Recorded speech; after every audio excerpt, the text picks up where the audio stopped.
ನಾಯಕತ್ವ ಬದಲಾವಣೆ ಮತ್ತು ರಿಷಫಲ್ ಮಾಡೋದ್ರಿಂದ ಸರ್ಕಾರ ಈಗ ಒಂದು ಗ್ರಾಫಲ್ಲಿ ಹೋಗ್ತಾ ಇದೆ, ಬಟ್ ಅದಕ್ಕೆ ಈಗ ಹಿನ್ನಡೆ ಆಗುತ್ತೆ ಅನ್ನೋ ಚರ್ಚೆ ಆಗ್ತದೆ.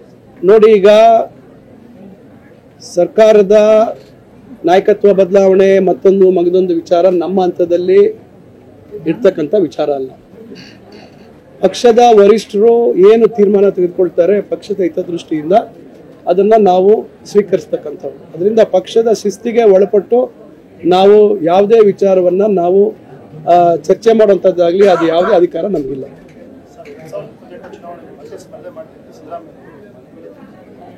ನೋಡಿ, ಈಗ ಸಿದ್ದರಾಮಯ್ಯ ಸಾಹೇಬರು ಇವತ್ತು ಈ ರಾಜ್ಯದ ಪ್ರಭಾವಿ ಮತ್ತು ಸಾಮಾನ್ಯ ಜನರ ವಿಶ್ವಾಸವನ್ನು ಗಳಿಸಿರ್ತಕ್ಕಂಥ ಒಬ್ಬ ನಾಯಕ. ಅವರು ರಾಜಕೀಯ ಭವಿಷ್ಯತ್ತು ಅಥವಾ ಅವರ ತೀರ್ಮಾನ ತೆಗೆದುಕೊಳ್ತಕ್ಕಂಥದ್ದು ನಾವು ನೀವು ಅಲ್ಲ, ಅವರ ವೈಯಕ್ತಿಕ ನಿರ್ಧಾರ ಮತ್ತು ಪಕ್ಷದ ನಿರ್ಧಾರ.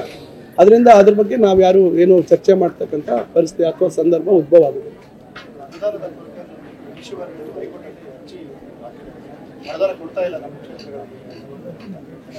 ನೋಡಿ, ಮಾನ್ಯ ವೆಂಕಟೇಶ್ವರರೆಡ್ಡಿ ಅವರು ಈ ಜಿಲ್ಲೆಯಲ್ಲಿ ಒಬ್ಬ ಹಿರಿಯ ಶಾಸಕರು.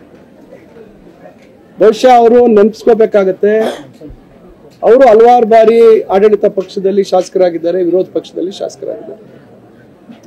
ನಾನು 2004ರಲ್ಲಿ ಶಾಸಕರಾದಂಥ ಸಂದರ್ಭದಲ್ಲಿ ಮಾನ್ಯ ವೆಂಕಟೇಶ್ವರರೆಡ್ಡಿ ಅವರು ಆಗ ಇರಲಿಲ್ಲ. ಅವರು ನಮ್ಮ ತಂದೆಯವ್ರ ಜೊತೆ 99ರಿಂದ 2004ವರೆಗೂ ಇದ್ರು, ಆಗ ಸೋತಿದ್ರು. ನಂತರ ಮತ್ತೆ ನಮ್ಮ ಜೊತೆಲಿ 2008ರಿಂದ 2013ವರೆಗೂ ಶಾಸಕರಾಗಿ ಕೆಲಸ ಮಾಡಿದ್ರು. ಬಹುಶಃ ಮಾನ್ಯ ವೆಂಕಟೇಶ್ವರರೆಡ್ಡಿ ಅವರು 2008ರಿಂದ 2013ರ ಮಧ್ಯೆ ಭಾರತೀಯ ಜನತಾ ಪಕ್ಷ ಈ ರಾಜ್ಯದಲ್ಲಿ ಆಡಳಿತ ಮಾಡಿದಂಥ ಸಂದರ್ಭದಲ್ಲಿ ಏನೇನು ಅನುದಾನದ ವಿಚಾರದಲ್ಲಿ ವ್ಯತ್ಯಾಸಗಳಿತ್ತು ಅಂತಕ್ಕಂಥದ್ದು ಬಹುಶಃ ಅವರು ನೆನೆಸ್ಕೋಬೇಕಾಗುತ್ತೆ. ಅವರು ಇಬ್ಬರು ಒಟ್ಟಿಗೆ, ನಾನು ಕಾಂಗ್ರೆಸ್ ಪಕ್ಷದ ಶಾಸಕನಾಗಿದ್ದೆ, ಅವರು JDS ಪಕ್ಷದ ಶಾಸಕರಾಗಿದ್ದರು. ವಿರೋಧ ಪಕ್ಷದಲ್ಲಿ ನಾವು ಕೆಲಸ ಮಾಡಿದ್ದೀವಿ. ಏನೆಲ್ಲ ಪರಿಸ್ಥಿತಿಗಳನ್ನ ಎದುರಿಸಿದೀವಿ ಅಂತಕ್ಕಂಥದ್ದು ನಮಗೂ ಅವ್ರಿಗೆ ಗೊತ್ತಿದೆ. ಇದು ಬರೀ ರಾಜ್ಯ ಸರ್ಕಾರಕ್ಕೆ ಮಾತ್ರ ಸೀಮಿತವಾಗಿಲ್ಲ, ಇವತ್ತಿನ ಕೇಂದ್ರ ಸರ್ಕಾರದಲ್ಲೂ ಕೂಡ ಇದೇ ರೀತಿಯಾದಂಥ ಒಂದು ಧೋರಣೆ ಇದೆ.